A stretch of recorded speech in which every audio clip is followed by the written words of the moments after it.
Oke, baik. Assalamualaikum warahmatullahi wabarakatuh. Ya, baik sahabat analis news NTB. Hari ini saya berada di ruangan Kades Desa Boak. Nah, bagaimana kabar Pak Kades? Alhamdulillah, sehat-sehat. Sehat Pak ya. Nah, Pak Kades, ini kan ada saya dengar Pak Kades katanya dilaporkan ini Pak. Ini terkait dengan kasus apa nih Pak? Mungkin bisa diceritakan dari awal nih Pak. Silakan Pak. Terima kasih. Assalamualaikum warahmatullahi wabarakatuh. Kemungkinan sedikit akan saya sampaikan kronologis dari laporan Forbem Forum Swadaya Masyarakat Desa Boak kaitan dengan laporan dilaporkan Kepala Desa Boak kaitan dengan penggelapan aset dan diduga kuat melakukan tindakan korupsi dana BUMDes. Mungkin sedikit saya luruskan di sini sesuai dengan kronologis dari apa yang disampaikan, yang diadukan ke kejaksaan oleh Forbem Desa Boak bahwa kaitan dengan penggelapan aset desa berupa tanah kas desa yang memang benar telah dilakukan penjualan oleh Kepala Desa Boak, tapi bukan di masa saya. Dilakukan pada Mei 2018. Sementara saya dilantik di April 2020. Kaitan dengan hal itu, memang dari informasi yang saya dengar, memang tanah itu jelas telah dialihkan oleh Kepala Desa di masa itu ke penguasa saat ini, penguasa tanah saat ini. Kaitan prosedur, mungkin kalau saya bilang salah, ya mungkin belum ada audit ya dari kabupaten. Cuma yang jelas hasil penjualannya tidak masuk ke kas desa dan peruntukannya untuk apa itu tidak ada kejelasan sampai masa saya sekarang ini. Yang kedua, kaitan dengan diduga kuat saya melakukan korupsi dana BUMDes. Sementara sejak saya dilantik, laporan akhir tahun 2020, BUMDes itu berkembang. Dan 2021, di akhirnya, di Desembernya tidak ada laporan pertanggungjawaban rapat tahunan, sehingga saya panggil pengurus BUMDes tanggal 27 Januari 2022. Apa saja kendala mereka sehingga mereka tidak melakukan rapat tahunan dengan pengelolaan badan usaha milik desa ini. Sehingga di situ mereka memberikan laporan kepada saya dan saya tidak terima. Ya. Karena sasaran penggunaannya tidak sesuai dengan peruntukannya. Ya. Maka saya berikan tenggang waktu sampai Juni 2022, arti bulan 6 2022, untuk dana itu semuanya terkumpul dan dipergunakan sesuai dengan peruntukannya. Yeah. Dan saat itu juga dalam pemeriksaan pengurus BUMDes ini, di situ juga termasuk ketua BPD, wakil ketua BPD, pengawas internal, ada di situ semua. Nanti kita bersama menanyakan hal itu kaitan dengan pengelolaan dana BUMDes itu. Sehingga di berita acara kita tuangkan, kita beri kesempatan sampai bulan 6 untuk dia kembalikan ke kas BUMDesnya dan disalurkan sesuai dengan peruntukan. Dan setelah Juni, sepertinya belum ada itikat baik dari pengurus ini untuk pengembalian. Dan saya rapat koordinasi dengan BPD dan tokoh masyarakat lain termasuk RT RW, dan saya sampaikan secara terbuka tentang BUMDes ini, dan sepertinya pengurus BPD ini agak kurang puas dengan perilaku atau laporan pertanggungjawaban dari BUMDes ini, maka dia bersurat ke Bupati. Nah, hasil surat Bupati, turunlah disposisi Bupati ke Kabid DPMD yang membidangi BUMDes. Ya. Turunlah tim ini ke desa dan kita panggil pengurus BUMDesnya untuk memberi keterangan kaitan dengan laporan dari BPD itu sendiri. Ya. Dan setelah hasil akhirnya berita acara yang kami buat bersama di situ, termasuk awalnya dana BUMDes dari 2018 masuk dari mana saja, jelas dari berita acaranya, pengeluarannya kemana saja, jelas di situ, dan ada temuan akhirnya sih penyalahgunaan sasaran, Pak. Seharusnya ini dana diberikan ke masyarakat, tapi di situ untuk belanja, nanti peruntukannya salah. Maka di situ temuan 131 juta dan harus dikembalikan sesuai dengan kesepakatan bersama dengan tim itu, manajer BUMDes harus dikembalikan 31 Desember. Ya. Apabila tidak dikembalikan, maka rumah milik pribadinya dijaminkan untuk pengganti uang itu, untuk dikembalikan, untuk dijual, ya, untuk dikembalikan uang itu. Nah, jadi kaitan dengan laporan ini di berita acara itu, kepala desa bertanda tangan bersama tim di situ. Arti kepala desa di situ kelihatan sebagai tim pemeriksa, Pak. Ya. Dan di berita acara itu tidak ada keterlibatan pelaksanaan dalam penggunaan dana. Karena memang tidak punya kewenangan kepala desa juga intervensi tentang pengelolaan dana itu sendiri. Kepala desa hanya buat pengawasan, Pak, pembinaan. Nah, selama kami tahu ada yang kurang pas, kami panggil. Seperti yang kami lakukan di 27 Januari, kami panggil. Panggilan, Pak, bukan undangan, kami panggil.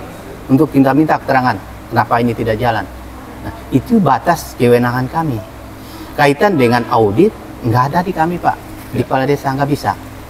Auditnya ada di inspektorat, Pak, untuk turun. Nanti kalau 31 Desember ini belum ada penyelesaian, otomatis saya sebagai kepala desa akan meminta ke Pak Bupati untuk mengaudit BUMDes ini, mengaudit tentang penjualan tanah ini, apa benar secara prosedurnya, apa benar penggunaan hasil penjualan, peruntukannya jelas. Itu nanti, Pak, setelah 31 Desember. Tapi dalam kondisi sekarang ini gesekan jelas, Pak. Karena di sini otomatis saya jadi kepala desa itu menang karena memang suara saya terbanyak. Ya. Sehingga saya menang.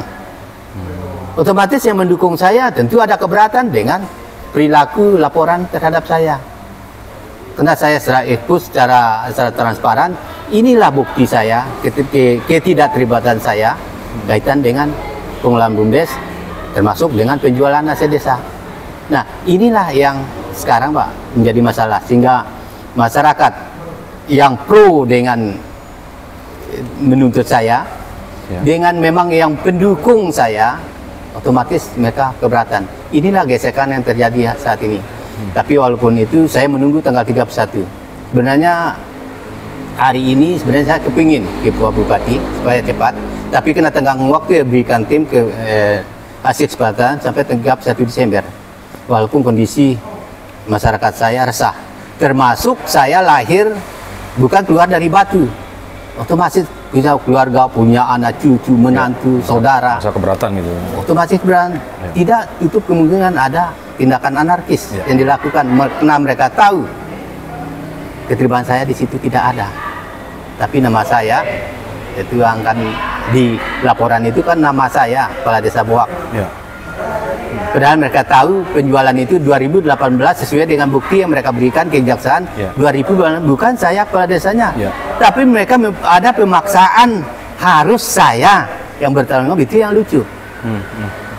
Jadi kalau kita analisa dari pengaduan itu lucu. Mereka tahu bukan saya yang jual, tapi memaksa diri kalau saya atas nama saya yang melakukan itu bertanggung jawab tentang penjualan itu lucu. Tapi karena saya sebagai kepala desa yang mengadukan ini adalah warga saya, masih saya ya namanya seorang pemimpin harus ya sabar, ada pengayom pembinaan. Tapi yang berada di belakang saya, keluarga saya, pendukung saya, otomatis keberatan. Besok-besok yang tidak juga suka dengan saya bisa jadi ngomong salah, yang ini bisa jadi melakukan tindakan anarkis karena mereka sudah tahu persis kalau saya tidak terlibat di situ. Nah, tapi dengan ini saya juga saya sekarang punya pekerjaan lain lagi dengan perilaku mereka ini, pendekatan terhadap yang mendukung saya, keluarga saya, supaya mereka tidak melakukan tindakan-tindakan yang salah, yang anarkis. Dimanapun yang berada di posisi Boak ini, yang mendukung saya, yang tidak mendukung saya, toh rakyat saya. Ya. Tapi kena naik berita ini dinaikkan lewat Ya. ITE, Ya. ITE. Dinaikkan lewat berita online seperti ini, otomatis sampai di mana orang tahu kalau kepala desa Boak diadukan kejaksaan, kan jelas itu. Jadi jangkauannya nggak tahu sampai di mana. Artinya Pak Kades ini merasa keberatan ya dengan Ya, tuduhan. kaitan dengan tuduhan ini untuk nama baik. Nama baik ya. Yang nama baik ini bukan dalam arti saya orang bersih, tidak. Tapi supaya citra saya ya tidak terlalu dianggap negatif oleh orang-orang luar, sehingga wibawa desa ini dipimpin oleh orang-orang yang nggak benar, kan begitu anggapan dari orang luar. Nah, Ya. otomatis juga itu wibawa keluarga, nama baik, harga diri keluarga memang terganggu dari hal ini. Tapi yang jelas nanti setelah 31 saya akan bersurat ke Pak Bupati untuk audit, Pak. Audit. Karena yang punya kewenangan audit kan nanti paling tidak di inspektorat. Supaya ada kejelasan ini, dan itu nantinya mungkin walaupun secara keluarga otomatis saya akan ke ranah hukum. Ya. Lanjut Pak ya. Akan lanjut ke ranah hukum. Nanti proses di ranah hukum itu ya gimana bisa lah nanti gimana. Yang jelas saya sebagai kepala desa tidak ingin arogan, Pak. Apa bedanya saya dengan mereka kalau saya arogan sebagai seorang pemimpin? Baik. Jadi kebijakan itu selalu kita utamakan, kebijakan itu, Pak, sebagai kepala desa. Baik Pak Kades. Nah, ada pertanyaan saya nih Pak Kades. Kapan Pak Kades mengetahui saat dilaporkan oleh si pelapor ini, Pak? Ya, ini tanggal 5 Oktober, kena tembusannya itu DPMD, Inspektorat, dan Kecamatan Teriwis. Kena di Kecamatan Teriwis, saya kan sebagai staf kecamatan, kena saya masuk sebagai PNS, kena izin Bupati, kena tugas terakhir saya kemarin, memang sampai sekarang juga di kantor Kecamatan Teriwis, maka otomatis di situ ya teman saya termasuk Pak Camat, kena sebagai kepala desa, otomatis pembinanya di tingkat kecamatan adalah Pak Camat, maka diinformasikan ke saya lewat surat tembusan yang disampaikan oleh korban itu sendiri ke kecamatan. Jadi dari hasil itu baru hari itu juga saya ketahui tanggal 5, dan setelah 21 hari belum ada panggilan ke kejaksaan, saya menemui Pak Kasih Intel, Pak Agung. Oh, sempat ketemu Pak ya? Sempat ketemu sama Pak Agung di sana kaitan dengan ini. Nah, saya khawatir ini gesekan di tengah masyarakat kaitan ini tidak ada kejelasan, akan menjadi masalah pidana lain, kena tindakan masyarakat dengan harga diri atau bentuk-bentuk lain. Apa penjelasan Pak Agung saat itu? Jadi beliau kemarin sampaikan di situ, kemungkinan Pak, karena ini hasil verifikasi nanti kelayakannya baru akan naik untuk ke tingkat selanjutnya sampai ke penyidikannya. Tentu kita seleksi dulu masukan ini. Nah, kata beliau kemarin, sehingga sampai hari ini memang saya tunggu untuk panggilan itu sendiri. Kaitan dengan apa yang dilaporkan oleh korban memang tidak salah. Cuma sasarannya yang salah. Sasarannya yang salah. Sasarannya salah. Ya. Seharusnya bukan kepala desa Aminola. Seandainya dia taruh kepala desa aja di situ bisa kita klarifikasi kepala desa di periode mana. Iya. Tapi ini ada pemaksaan seperti saya sampaikan tadi, bahwa kepala desa dengan nama Aminola, otomatis saya. Sebelum ini tidak ada nama kepala desa Aminola di sini. Kira-kira menurut Pak Kades ini apakah ada motif nggak dari laporan ini? Ada artian katakanlah si pelapor mungkin ada dendam atau bagaimana seperti itu menurut Pak Kades ini? Yang kaitan dengan itu saya rasa semua namanya kepala desa jabatan politik. Jabatan politik. Jadi otomatis paling tidak prediksi itu tetap ada. Dugaan itu tetap ada orang-orang di belakang. Karena yang melaporkan ini problem ini, lembaga swadaya ini termasuk saya yang bentuk dengan tujuan untuk membantu masyarakat di sini sebenarnya. Dan orang ini saya yang bina. Apapun kekurangan selama ini, saya yang bantu. Berada memang di bawah lingkaran selama ini. Bersama saya selama ini. Toh itu makanya timbul ada keheranan sedikit. Ya. Kok ini termasuk saya yang bentuk lembaga ini, toh saya yang dihujat hari ini. Ya. Individu oknum orang ini selalu berada selindungi oleh saya. Kok hari ini dia nyerang saya? Ya. Itu yang jadi pikiran juga saya. Ya. Kalau memang nggak ada orang lain di belakang, kok agak lucu juga kelihatan. Betul. Karena dari bukti yang ada juga lucu. Kok orang yang lain yang jual, kok lain kita tuh dia pegang ini bukti ini. Ya. Dia termasuk di laporan itu dia lampirkan bukti itu juga. Bukan Aminola ini. Itu seperti lucu, ada pemaksaan. Berarti seolah-olah ada orang yang di belakang menginginkan hal itu. Atau tidak itu menginginkan kalau ini yang menjual, saya laporkan kepala desa ini, maka kepala desa akan marah ke mantan kepala desa ini. Nah ini yang jual, dia yang kena getah. Itu harapan mungkin, sehingga ada bentroknya dengan mantan kepala desa dulu dengan saya. Karena tahu persis mereka saya agak arogan. Mereka tahu persis saya agak tidak bisa terlalu tipis telinga. Nanti, sehingga berharap itu jadinya. Ada arogansi saya terhadap mantan kepala desa dulu. Karena dia melakukan, sepertinya saya yang jadi korban hari ini, saya akan melakukan hal-hal yang kurang pas terhadap mantan kepala desa yang kemarin. Itu harapan mereka. Tapi namanya kepala desa. Saya tidak jiwa kerdil seperti itu. Saya menjadi sekdes di sini selama 16 tahun. Saya mutasi ke kecamatan. Nah PNS harus mutasi ke kecamatan. Saya nggak terlalu lama di sana juga menjadi penjabat kepala desa di Nijang, menjadi penjabat kepala desa di Keriki, dan masuk ke menjadi kepala desa Boak. Masa jiwa saya terlalu kerdil? Betul. Nggak mungkin itu. Jadi hal-hal ini sebenarnya menguntungkan juga bagi saya. Karena dengan laporan ini seolah-olah anggapan masyarakat selama ini isu-isu yang berkembang bisa diluruskan dengan ini. Cuma etikanya yang kurang pas. Seharusnya mereka tidak menaikkan ke berita online supaya masyarakat luar tidak tahu. Kalau kejaksaan saja ya bisa. Karena masyarakat luar otomatis nggak tahu, hanya masyarakat wilayah Boak enak. Saya sampaikan dalam rapat atau sesi saya bahwa ini yang sebenarnya. Tapi ini yang bahwa saya terganggu kena berita online ini, Pak. Nah sejauh mana larinya berita ini kita nggak tahu. Namanya lewat udara. Betul. Mungkin sampai ke Arab, ke luar negeri kan. Kalau Indonesia otomatis. Nah orang-orang yang kenal saya jauh di seberang sana kan banyak juga teman kerabat.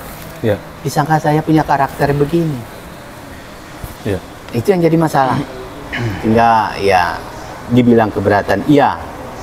Dibilang menyayangkan orang ini berperilaku begini, iya. Jadi itu sekedar kaitan dari saya. Mungkin kalau yang mendengar berita ini, yang pernah melihat dari berita sebelumnya, itulah kronologis yang sebenarnya. Artinya tuduhan daripada laporan tersebut belum bisa dibuktikan sampai dengan saat ini, Pak ya? Yang jelas bukti yang ada hari ini tidak ada keterlibatan saya di situ. Baik berita acara BUMDesnya, baik bukti penjualan asetnya, kan ada buktinya sekarang. Jual belinya kan ada. Betul. Surat jual belinya. Bukan saya. Berita acara pemeriksaan dari Pemda, dari instansi terkait yang didiskusikan oleh Bupati. Jelas sudah turun, berita acara jelas, tidak ada keterlibatan saya di situ. Buktinya kuat, tapi bukti dia kalau saya pengulangan tidak ada. Hanya dari informasi. Nah, sementara juga hari ini ketua BPD-nya karena saya minta gimana Pak Ketua BPD, Bapak sebenarnya mitra saya. Mitra adalah teman saya jadi kepala desa. Kalau berperilaku bahkan menggugat saya yang tidak jelas, bukan teman, bukan mitra. Tapi beliau sampaikan ketua BPD tidak pernah Pak Kades, tidak pernah saya sampaikan hal itu, tidak pernah saya berikan informasi tentang itu, kaitan dengan penggelapan, kaitan dengan diduga korupsi dan apa, tidak pernah saya sampaikan. nanti kena bukan kewenangan kita tentang hal itu. Habis ada buktinya nanti inspektor turun audit, maka nanti di ranah hukum kita ketemu. Di situ nanti kelihatan benar tidaknya saya di situ nanti. Nah kalau saya sampaikan kebenaran, ya namanya setiap orang ingin membela diri. Benar atau salah tetap membela diri. Jadi biar hukum nanti yang membuktikan. Kaitan dengan tuntutan hukumnya, ya kalau saya bilang tadi, kepala desa itu sifatnya punya kewajiban pembinaan, pengayoman terhadap masyarakatnya. Tapi prioritas kebijakan yang harus diberikan. Walaupun hukum menentukan ini murni pidana, nanti di kemudian hari kita lihat. Nah sifat kita kepala desa, karakter kepala desa harus sebagai pemimpin. Bukan sekedar mereka pikirkan. Artinya sekali lagi Pak Kades, saya mau bertanya. Dalam hal ini Pak Kades tentunya keberatan ya Pak ya? Iya. Kita akan melakukan tuntutan balik ya? Nanti setelah tanggal 31 nanti kisananya tentu akan saya masukkan laporan itu. Karena kita beri tempo, tim memberikan berita acara, kesepakatan tim dengan manajer kemarin yang pengurus BUMDes kemarin 31 Desember. Dan yang bertanda tangan di situ saya sebagai kepala desa, juga tim pemeriksa lain dari tim kabupaten yang diperintahkan oleh bupati. Jadi nanti untuk auditnya otomatis ada orang-orang yang membidangi itu di kabupaten untuk audit. Nanti hasilnya kalau ada terlibatan kepala desa, ya otomatis semua pun apapun yang kita perbuat harus kita tanggung jawab.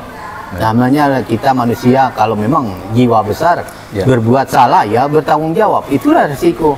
Kenapa? Nggak boleh kita harus melimpahkan ke yang lain, nggak boleh. Baik Pak Kades. Pak Kades, boleh nggak saya tahu inisial pelapor ini Pak Kades?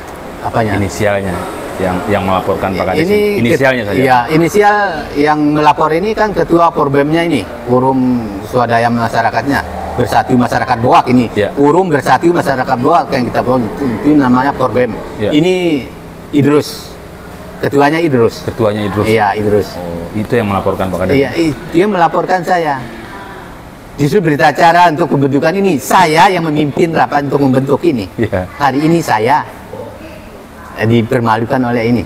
Menarik Pak Kades ya. Kalau memang saya salah, nggak jadi masalah. Saya dikritik, saya digugat, nggak masalah. Penting jelas, jangan seperti ini. Sehingga masyarakat resah. Karena saya otomatis jabatan saya sebagai kepala desa, otomatis terganggu masyarakat banyak dengan kena terkaitan dengan citra pemimpin desanya. Nama desanya bisa tercoreng, berperilaku, karakternya begini, yang mereka sampaikan seperti hal ini. Artinya kan sama halnya dengan memfitnah ini Pak Kades ya? Iya, termasuk bisa dikatakan fitnah, bisa pencemaran. Iya, baiklah. Masalah hukum kesananya nanti hukum yang menentukan masuk kategori mana. Siap. Saya tidak berani ini hukum enggak. Karena kita punya kewenangan masing-masing. Jadi jangan sampai kita ganggu kewenangan yang lain dengan kewenangan yang kita punya. Saya sebatas kewenangan saya. Nanti yang punya kewenangan menentukan apa, silakan nanti. Masalah langkah yang kita ambil, ya bisa nanti kita bicarakan. Kalau mereka seperti ini tetap tidak mau berubah, otomatis kita harus ada shock terapi, termasuk manusia seperti ini. Nggak mengganggu masyarakat banyak. Itu toh, bukan kena dendam, pernah sakit hati, bukan. Dengan perilaku ini otomatis banyak orang terganggu dengan hal ini. Keluarga Boak ini hanya 2 rumpun keluarga. Berarti orang tua saya pendiri Boak ini, arti dominan. Keluarga saya berada di sini. Arti tidak sedikit orang yang terganggu dengan perilakunya dia ini. Sementara dia warga Boak, tapi orang bukan asli Boak. Dia datang kawin ke Boak. Dan hari ini, Senin Kemis ada di Boak, mengganggu pemerintah Boak dan masyarakat Boak itu sepertinya kurang pas dengan hal ini. Nantilah kita lihat setelah 31 Desember tindak lanjut dari ini. Terakhir Pak Kades, pertanyaan saya, harapannya Pak Kades dengan adanya laporan tersebut? Ya, dengan ada laporan ini seharusnya ya seperti saya sampaikan, bukan saya tekan kewenangan orang lain. Ya. Paling tidak cepat tanggapi. Karena ini masalah ini atas nama pemerintah yang dicemarkan, Pak. Ya, betul. Bukan pribadi yang jabatan kepala desa Buak pemerintah, Pak. Ya. Nah, itu harapan saya cepat ada tindak lanjut, Mak. Termasuk dari kejaksaan, itu ada kejelasan. Tapi yang jelas kalau dari Bupati sudah turun, cuma selesai ini kena ada sepakatan kaitan dengan itu tadi 31. Setelah selesai itu saya akan menghadap Bupati baik berupa surat atau secara langsung untuk audit. Supaya dijelaskan tentang hal itu. Kalau audit jelas keterlibatannya, benar tidak sudah jelas di situ nanti. Oke, baik. Terima kasih banyak Pak Kades atas waktunya. Oke, sahabat cerdas analis news NTB, terima kasih. Itulah tadi dialog kita dengan Pak Kades Desa Boak. Assalamualaikum warahmatullahi wabarakatuh.